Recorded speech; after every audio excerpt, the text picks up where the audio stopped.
urgent care clinic here with the right there.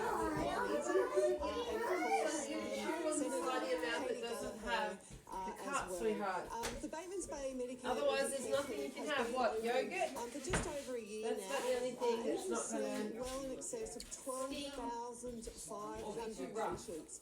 All people that are seen are getting that bulk billed walk-in urgent care. And I'm really proud to have been able to deliver this as part of the Albanese Labor government. But if re-elected as well, we will extend the hours from 6 a.m. to midnight. This is the only urgent care clinic in Australia that will have those extended hours. We know how important it is for people in this community to have that. We've been talking with patients today and health workers here about how important it has been over this busy holiday period. I just want to say that under my opponent, Andrew Constance, has made no commitment to keep this urgent care clinic open and has made no commitment whatsoever to extend the hours to 6 a.m. to midnight. What this community faces is under the New South Wales Liberal government, of which he was a minister, closing the Batemans Bay Hospital to open the new higher level Eurobodalla Regional Hospital. He was actually part of making that decision. What we're doing is bringing in important federally funded health services for which he has made no commitment whatsoever.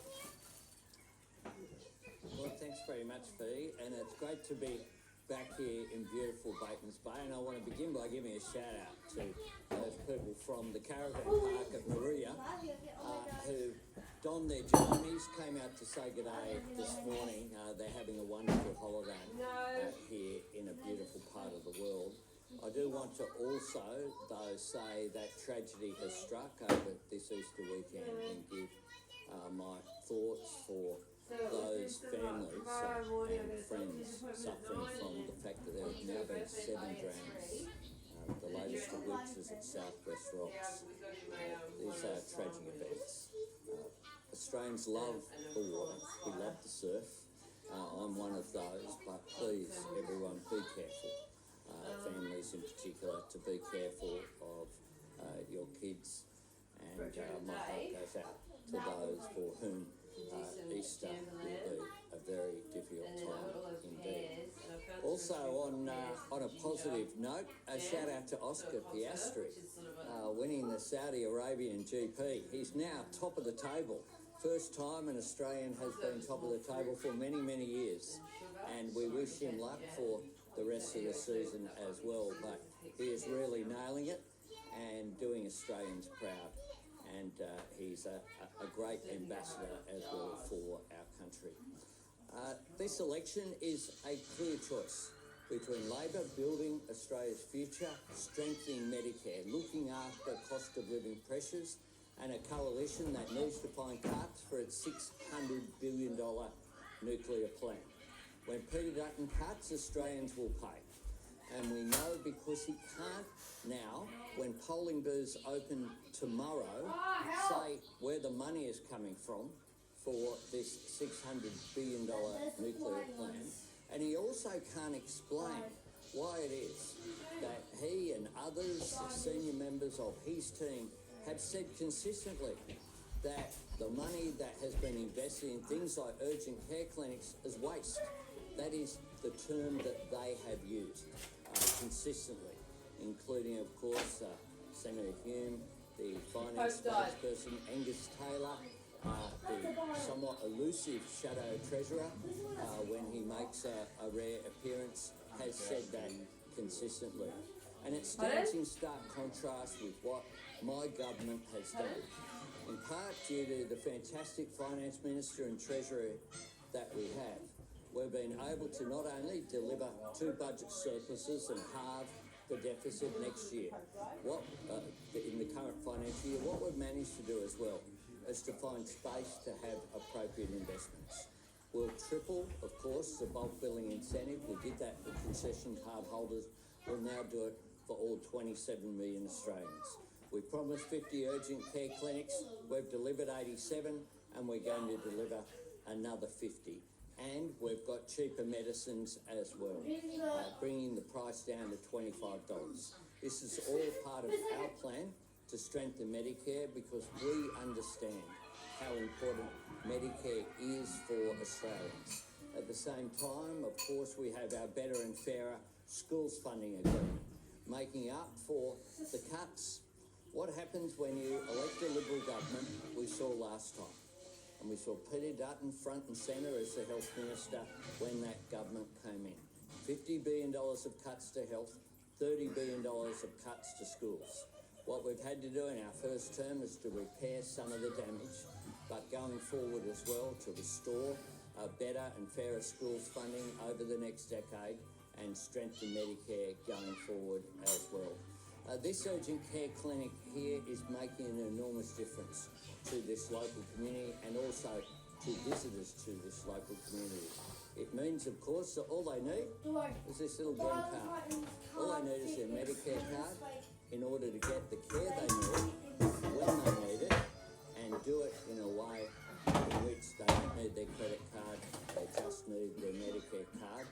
We regard as being central, and we know that the Liberal Party don't believe that anyone values things which are free. Why do we know that? Because they have said it.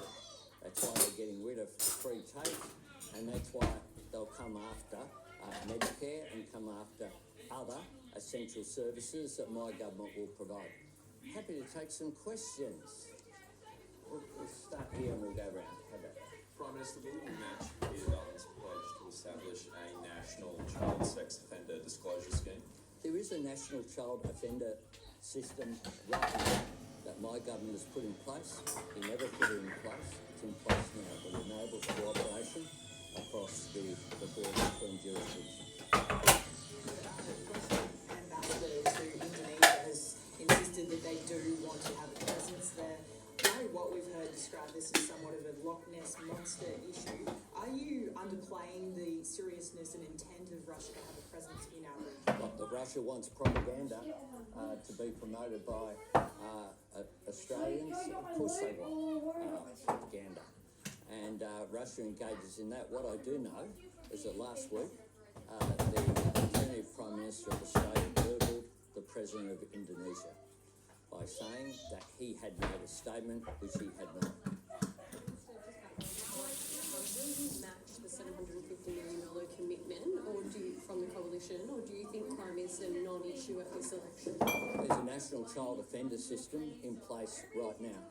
My government will respond positively to any request from police or security agencies, as we have done.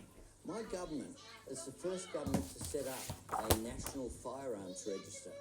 Didn't exist before.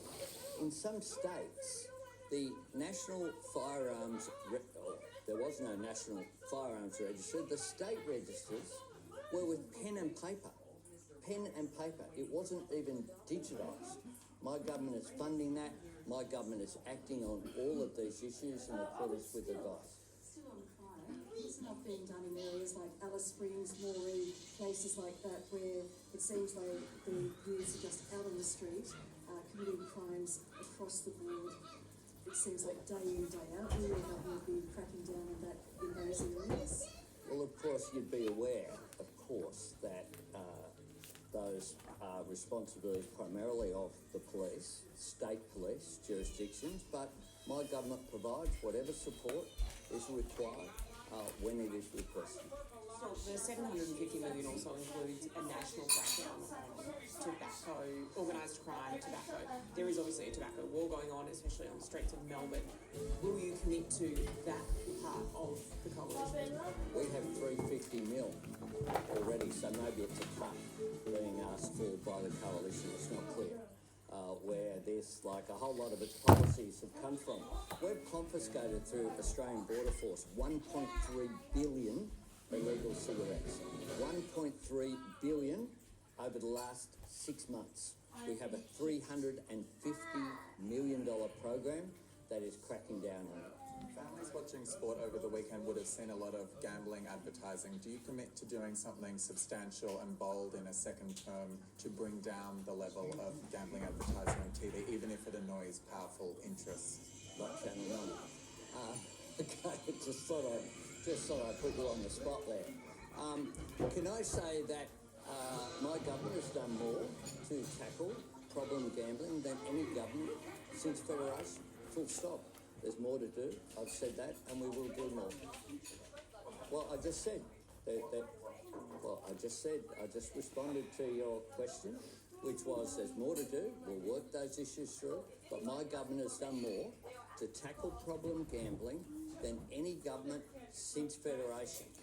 A range of measures, be it the Bet Stop Register, cracking down on the use of credit cards, changing the declaration that occurred after ads from the benign, gamble responsibly to pointing out that when you gamble, you do lose. My government will continue to take action.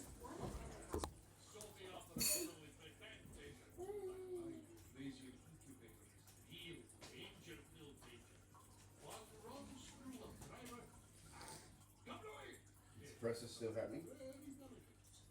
Yeah, I just took the volume down. Is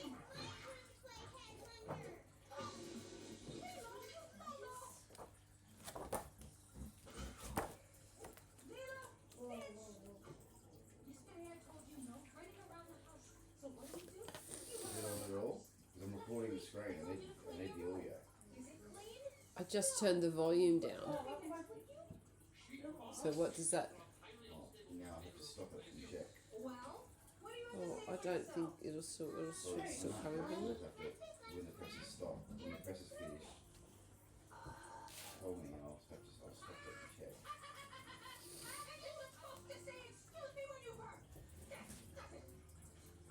It's still full screen.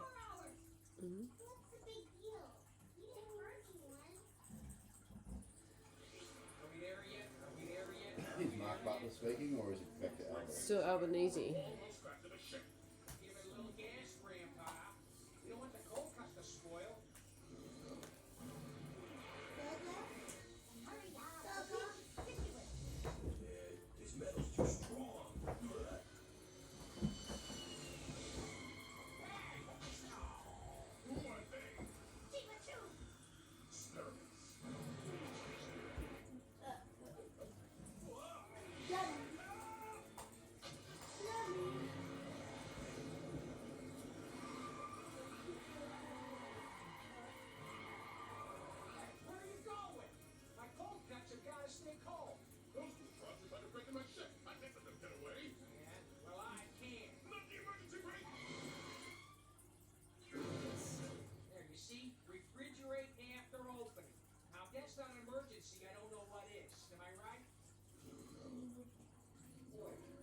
So the average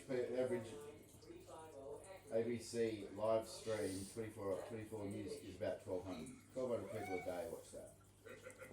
All of my clips are getting back individually. So like I'm blowing the ABC and Sky and all of them out of the water, and everyone knows now. That's really good.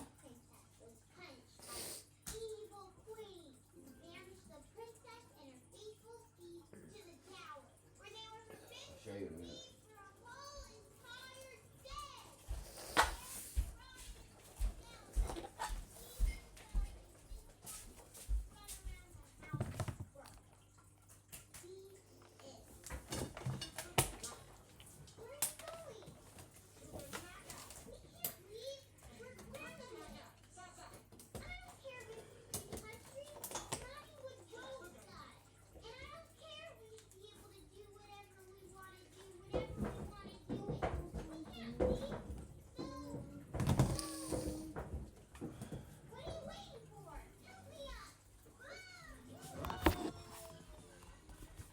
Did you have a yogurt?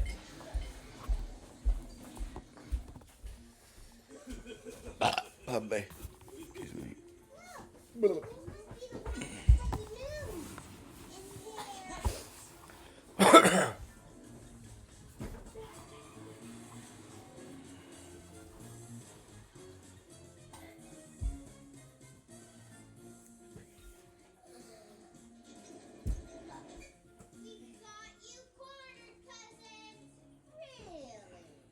It's us got the drop on you, Buzz.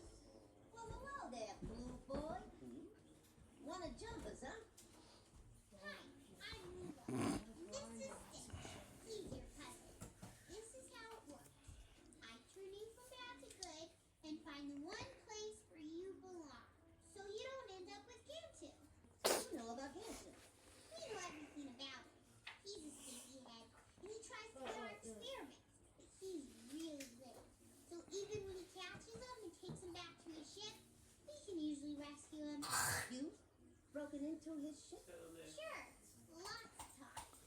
No kidding. Hey, I'm being rude. Come in, come in. I'm 349 and he's 350. Welcome to our domicile. What are you doing? You're showing them our hideout. I don't think... How many times I gotta tell you? Leave the thinking to me. Those two funny goons are gonna help us break into that very high-tech, very valuable spaceship.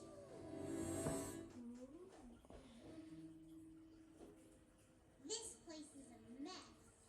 I bet your evil queen, big sister, Reactor ran site. you all. They say this is front and centre of their energy policy. Nobody tells us But what to do. Peter Dutton will not go anywhere near one of these sites. He should go and explain to the community that he supports the shutdown I don't know, of maybe. the What day is it today? rollout, backed by gas, backed by hydro, backed by batteries, which is what we're doing, and wants a nuclear reactor in a place like the Hunter Valley, which is the last place I would have thought that you'd choose, given the seismic activity that's occurred there. But the economics of this don't stack up. And Peter Dutton keeps saying, I saw an interview yesterday where yet again one of his spokespeople, as they do every day, say, I will tell you that later. I mean, they actually said on Medicare issues, we'll tell you after May the 3rd. Peter Dutton, in his, I think, only appearance on Insiders for some period of time, literally went on there and said there are cuts coming and we'll tell you after the election. It's extraordinary arrogance from the coalition, but we certainly take nothing for granted. The truth is that no Prime Minister has been re-elected after serving a full term since John Howard in 2004. We have a mountain to climb. We are a couple of steps up that mountain, but it's a long way to go. Prime Minister, just back to foreign affairs. Russia's envoy to Jakarta has mocked our democracy, said we had no cards to play, and made it very plain they want a bigger presence in the Indo-Pacific region. You've repeatedly said Indonesia will not allow a Russian base, and repeatedly refused to say if you know whether a request was made. Do you know if Moscow made an approach to Indonesia? And do you now concede that Russia wants a bigger presence in our region? I'm anti-Russia. I'm not sure that everyone is on that page, but I think that Russia has very different values under an authoritarian leader. I've been consistent about our position on Ukraine. I've been a part of meetings of the Coalition of the Willing, where we've engaged with people like Prime Minister Starmer and President Macron and other leaders in the democratic world. I have no wish to help promote Russia's propaganda messages, and I'd suggest that that's not in Australia's national interest either. Peter Dutton has hinted at bringing Mike Pizzolo back to a senior public service role if he becomes Prime Minister. Are you concerned about this, given the findings of the Public Service Commission, and how important is it that senior public servants are at arm's length from politics? Well, Peter Dutton's confirmed he wants to sack 41,000 public servants, but will consider bringing one back. That's what he's confirmed. The latest news poll shows more voters trust Peter Dutton to defend Australia compared with you. Do you think your communication regarding the reported Russian request of Indonesia has contributed to this? Right, well, people will make their own judgment about issues, but I would have thought that the statement by Peter Dutton that was completely wrong, verbally, the President of Indonesia says everything about this guy. He always shoots from the hip. This is the same person who, after the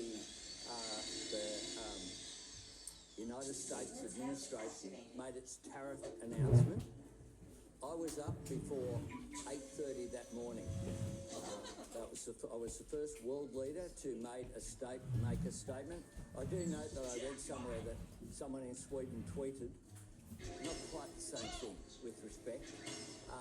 I made a consistent, coherent statement of Australia's position at that time, calling it an act of economic self-harm and outlining the measures that Australia has put in place to protect our national interest, including our engagement, it must be said, with ASEAN. The work that Nicholas Moore has done on the Southeast Asia Economic Strategy for 2040 is extraordinary. We have an opportunity in our region. I call every leader here to Melbourne. I have engaged with diversifying our trade relationships. I've repaired the relationship with China. They're now standing as well in repairing relationships has also been exemplified by long-term issues being resolved regarding Australians overseas, being able to be brought home, according to Channel 8, from China, but also the work that we've done with Indonesia, with Vietnam, with other countries as well. So people will make their own judgment. The polls are there. I didn't see any numbers on the front of the paper today, so people will go through and look for that info, I guess. But polls will come and go. The one that matters is when people tomorrow go into a polling booth. I'm not sure where the ones are here. There'll be one at Batemans Bay. They'll go in there and they'll get a ballot paper.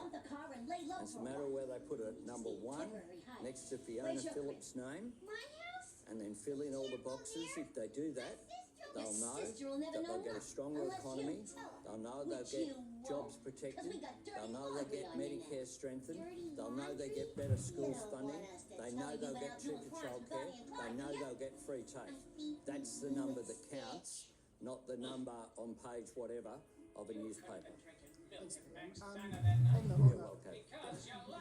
those issues though about the polls and momentum being on your side, are you concerned though about the possibility of a protest vote emerging, that people think that Labor's going to win pretty comfortably? I know you say you're not taking anything for granted, that you're not complacent, but is that a concern at all, that voters might think, he'll get there, I can vote against Labor? Elections in Australia are close, they're tight. They always are. They're decided by a handful of votes. Fiona here won by triple figures last time around. And that's the way that elections in Australia roll. If you want a Labor government, you have to vote number 1 for Labor candidates. That is the clear message that I would give. And in addition to that, the risk that is there, I think one of the things that is emerging very clearly is that the other team aren't so much a team. There is chaos on their side. They have senior shadow ministers who haven't been cited. I don't know where Andrew Hastie's been. He's the shadow defence minister. Angus Taylor, not quite sure what he's doing as the shadow treasurer. You know, it's they are not ready. It's been less than 3 years since the change of government. I think that the stable leadership that we have provided, the orderly way in which we've governed, I've restored cabinet government. I assure you that I haven't appointed myself to multiple ministries. It is less than 3 years since Australians were deceived by not being told that the Prime Minister was also the Health Minister, the Treasurer, the Industry Minister, the Energy Minister, the Resources Minister, and other portfolios. Not only were Australians not told, members of the Cabinet weren't told either. And that is the chaos that was there. And 3 years later, it's the leftovers of the Morrison government. The leftovers. Some of the best elements have gone. Greg Hunt, Paul Fletcher, you know, anyone with a remotely moderate view has been chased out the left door of the coalition, and what you're left with is the most conservative that the Liberal Party has ever been. I mean, Tony Abbott, who didn't make it to 2 years as Prime Minister, out there making comments again as part of the cheer squad. I mean, Tony Abbott's cuts in 2014, put in place by Peter Dutton, put in place by some of these right-wing elements of the Liberal Party, would be even more severe. You can see the pattern that would come out. Oh, we didn't know what the state of the budget would be. We couldn't tell you beforehand. So every time when you're doing a presser where they say, I'll tell you after the election, you know what that means. What that means is cuts are coming, and they will point and they'll say, well, we told you in April that we didn't know the detail, and we pointed that out, so now we're having to do this. You're not going anywhere. Election, considering this is such a massive platform to promote such action. We have taken action, the most serious action of any government since Federation. I've been given strict orders to give you two little crooks here who got me called the police. Repairing the gap in healthcare in the regions. Would a re-elected Labor government do anything to encourage GPs, psychologists, specialist healthcare workers, considering the gap in healthcare between cities and regions? Yeah, you bet we would. And it's one of the measures that we've put in place, not just with our urgent care clinics, but with our Medicare mental health clinics as well, of which we will roll out more than 30 additional clinics. In addition to that, we've got a plan for training more GPs, more specialists when it comes to mental health care as well. We recognise that our regions need this assistance, and that's why we've invested. If you look at where the Medicare urgent care clinics are, for example, we want overwhelmingly Australians to be within a short distance of being able to travel. That's why we're putting the additional one in Nowra. There's another one, of course, just in the southern suburbs of Wollongong, and there's another one further south of here as well. So we think that the regions, when it comes to healthcare, are absolutely vital. And I thank you, and I'll see you at the next stop. Thanks very much. Thanks.